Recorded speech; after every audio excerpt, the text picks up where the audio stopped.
Hello dear students, how are you all? I hope you all are good.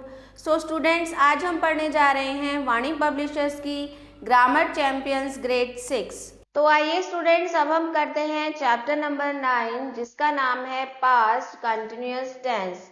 यानी कि इसमें past के बारे में भी बात हो रही है और कंटिन्यूअस के बारे में भी बात हो रही है, जिसे हम अपूर्ण भूतकाल कहते हैं। तो अगर पास्ट कंटिन्यूअस टेंस में एफर्मेटिव सेंटेंस आपको बनाने होते हैं तो निम्नलिखित उदाहरणों को ध्यान पूर्वक पढ़िए। तो यहाँ पर आपको कुछ सेंटेंस दिए गए हैं। जैसे फर्स्ट सेंटेंस है, राम दिल्ली जा रहा था, Ram was going to Delhi. मैं रो रहा था, आई वॉज वीपिंग। तुम हंस रहे थे, यू वर लाफिंग। लड़के नाच रहे थे, द बॉयज वर डांसिंग। तो रहा था, रहे थे, इस तरह के आप देख पा रहे हैं कि यहाँ पर सेंटेंस के एंड में वर्ड्स आ रहे हैं। तो पहचान क्या होती है पास्ट कंटिन्यूअस टेंस की? पास्ट कंटिन्यूअस टेंस के वाक्यों के अंत में रहा था, रही थे, रहे थे आदि शब्द आते हैं। इसमें हमें यह ज्ञात होता है कि कार्य भूतकाल में हो रहा था तथा पूर्ण नहीं होता है। यानी कि कोई भी काम आपका पास्ट में स्टार्ट हुआ है लेकिन कंप्लीट नहीं होता है। तो इसको अनुवाद कैसे करते हैं, इसके अनुवाद के क्या नियम हैं? सबसे पहला, पास्ट कंटिन्यूअस टेंस के वाक्यों का अंग्रेजी अनुवाद करते समय वॉज वर को कर्ता के अनुसार लगाते हैं। इसमें वॉज और वर का यूज होता है। वॉज का हम यूज करते हैं सिंगुलर के लिए और वर्ब का यूज करते हैं प्लूरल के लिए। तथा उसके बाद क्रिया की प्रथम अवस्था plus I N G, first form of verb I N G का प्रयोग करते हैं। यानी कि उसके बाद वर्ब की फर्स्ट फॉर्म में हम आईएनजी ऐड करते हैं। एक वचनकर्ता के साथ वॉज तथा बहुवचनकर्ता के साथ हम वर का प्रयोग करते हैं। वाक्य का फॉर्मेट प्रारूप क्या होता है? इसमें subject plus was were plus first form of verb plus I N G plus object. आगे एक्सरसाइज देखते हैं। मैं पत्र लिख रहा था, तो हो जाएगा I was writing letter. Next है, बच्चे मैदान में खेल रहे थे, children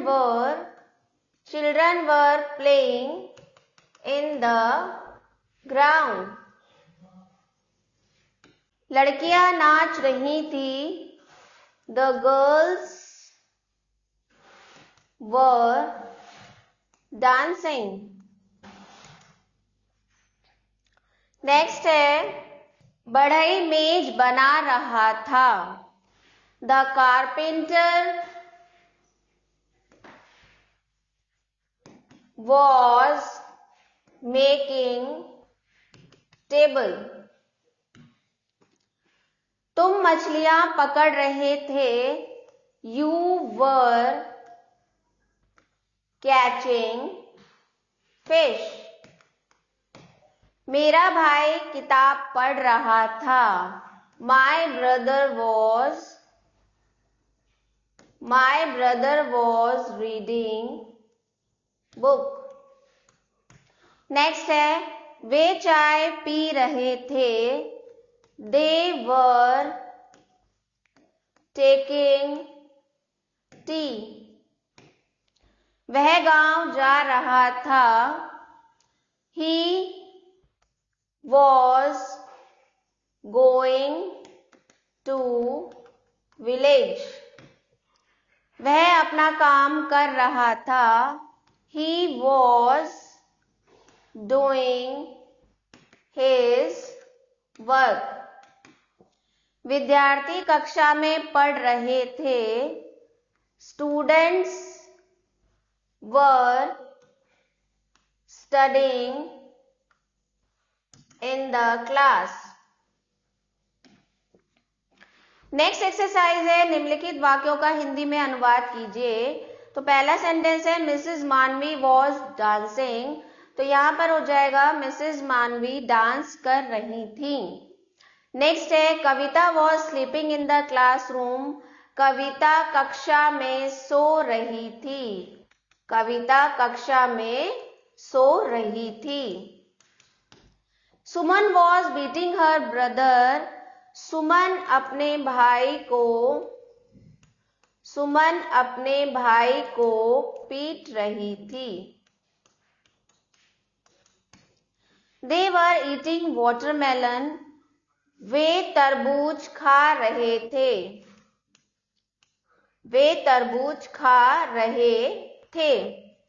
The man was reading his book, वह आदमी किताब पढ़ रहा था।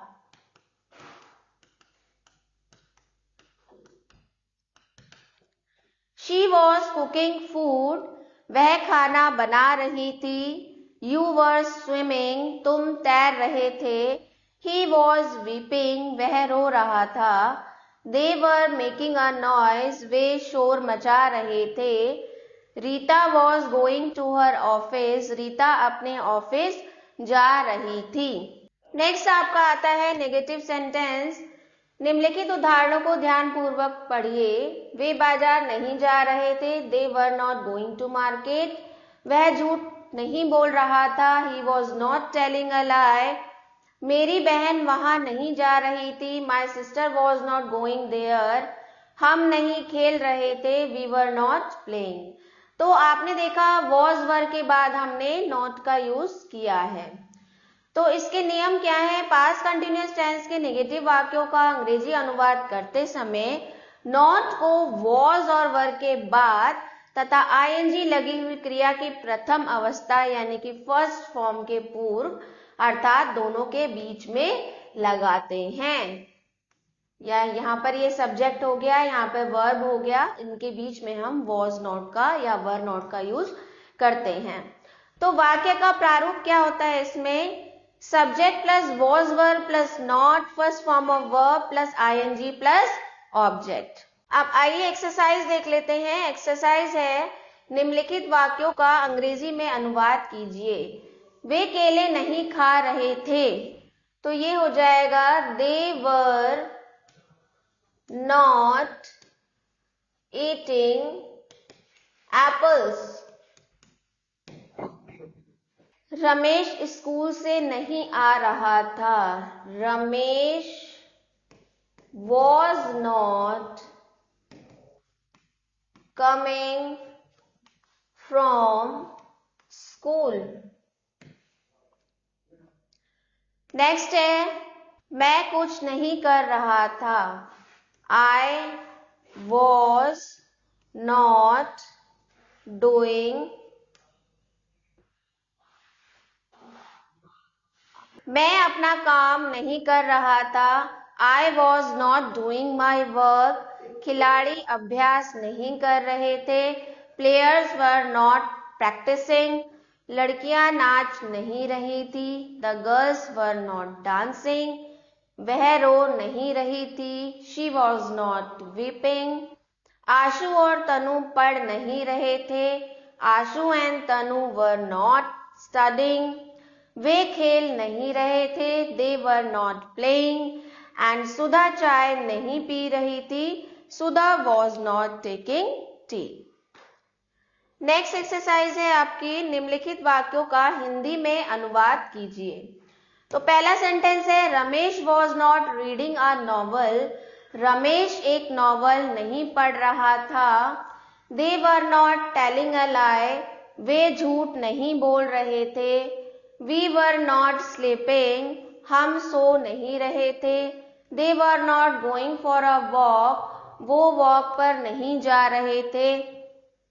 You were not drinking water। तुम पानी नहीं पी रहे थे। They were not solving sum। वो सवाल हल नहीं कर रहे थे। आशा was not singing a song। आशा गाना नहीं गा रही थी। सरला was not playing। सरला खेल नहीं रही थी। She was not telling a story। वह कहानी नहीं सुना रही थी। And I was not doing my work। मैं अपना काम नहीं कर रहा था। तो इस तरह से आप सेंटेंस को बना सकते हैं। नेक्स्ट है आपका इंटेरोगेटिव सेंटेंस। निम्नलिखित उदाहरणों को ध्यानपूर्वक पढ़िए। क्या वह अपना काम कर रहा था? Was he doing his work? क्या तुम पढ़ रहे थे? Were you reading? क्या वह गाना नहीं गा रही थी? Was she not singing a song? वह कब जा रहा था? When was he going? क्या तुम नाच रहे थे? Were you dancing? अब अनुवाद के नियम। यदि प्रश्नवाचक वाक्य का प्रारंभ का शब्द क्या हो तो was या were को ही कर्ता के अनुसार सर्वप्रथम लिखते हैं। अगर पहला शब्द क्या है तो was were आप स्टार्टिंग में ही लिखेंगे। इसके बाद कर्ता तथा क्रिया की प्रथम अवस्था प्लस ing का प्रयोग करते हैं। यदि प्रश्नवाचक शब्द जैसे क्या, कब, कहां, कौन, कैसे आदि वाक्य के बीच में हो तो उसकी अंग्रेजी सर्वप्रथम लिखते हैं, बाद में was were कर्ता के अनुसार लगाते हैं। सेम वही है, अगर सेंटेंस के बीच में आपके क्वेश्चन वर्ड आते हैं क्या, कब, कहां, तो सबसे पहले आप उसकी ट्रांसलेशन लिखेंगे। यदि प्रश्नवाचक वाक्य नेगेटिव हो तो नॉट को कर्ता के बाद लगाते हैं और पूर्ण विराम के स्थान पर प्रश्नवाचक चिन्ह लगाते हैं। वाक्य का प्रारूप क्या होता है? इसमें वाक्य का प्रारूप होता है यदि वाक्य का प्रारंभ शब्द क्या हो तो was were plus subject plus first form of verb plus ing plus object, और यदि प्रश्न सूचक शब्द क्वेश्चन वर्ड वाक्य के बीच में हो तो question word plus was were plus subject plus first form of verb plus ing plus object. Next आपकी है एक्सरसाइज। निम्नलिखित वाक्यों का अंग्रेजी में अनुवाद कीजिए। क्या वह स्कूल छोड़ रहा था? Was he leaving school? Was he leaving the school? Last में क्वेश्चन मार्क आ जाएगा। वह कहाँ सो रहा था? कहाँ बीच में आ गया तो where was he sleeping? बच्चा क्यों रो रहा था? Why was child crying? क्या शिकारी शेर को मार रहा था? Was the hunter hunting the tiger?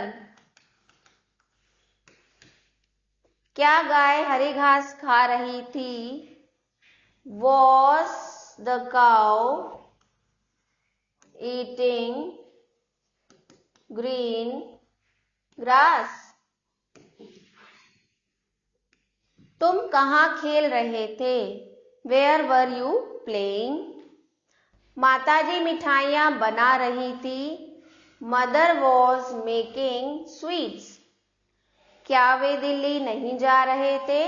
Were they not going to Delhi?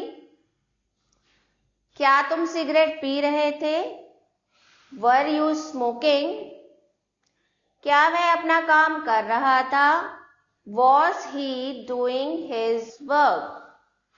Next exercise is निम्नलिखित वाक्यों का हिंदी में अनुवाद कीजिए। Why was he going? वह क्यों जा रहा है? Who was making a noise? शोर कौन मचा रहा है? Why were you wasting your time? तुम अपना समय क्यों व्यर्थ कर रहे हो? Was Sheila praying to God? क्या शीला भगवान से प्रार्थना कर रही थी? Who was doing his work? अपना काम कौन कर रहा है? Were the students learning their lesson? क्या बच्चे अपना पाठ याद कर रहे हैं? Were they doing their work? क्या वे अपना काम कर रहे थे? When were they going? वे कब जा रहे थे? Was I purchasing a camera? क्या मैं एक कैमरा खरीद रहा था? Where were you going? तुम कहाँ जा रहे थे? तो इस तरह से इंटेरोगेटिव सेंटेंस को आप बनाएंगे। तो ये था आपका चैप्टर बच्चों। आई होप आपको अच्छे से समझ में आया होगा। तो मिलते हैं नेक्स्ट चैप्टर के साथ नेक्स्ट वीडियो में। तब तक के लिए स्टे कनेक्टेड। तो आशा करती हूँ बच्चों आपको ये क्लास अच्छे से समझ में आई होगी। चैप्टर सारे आपके क्लियर हो गए होंगे। आभार।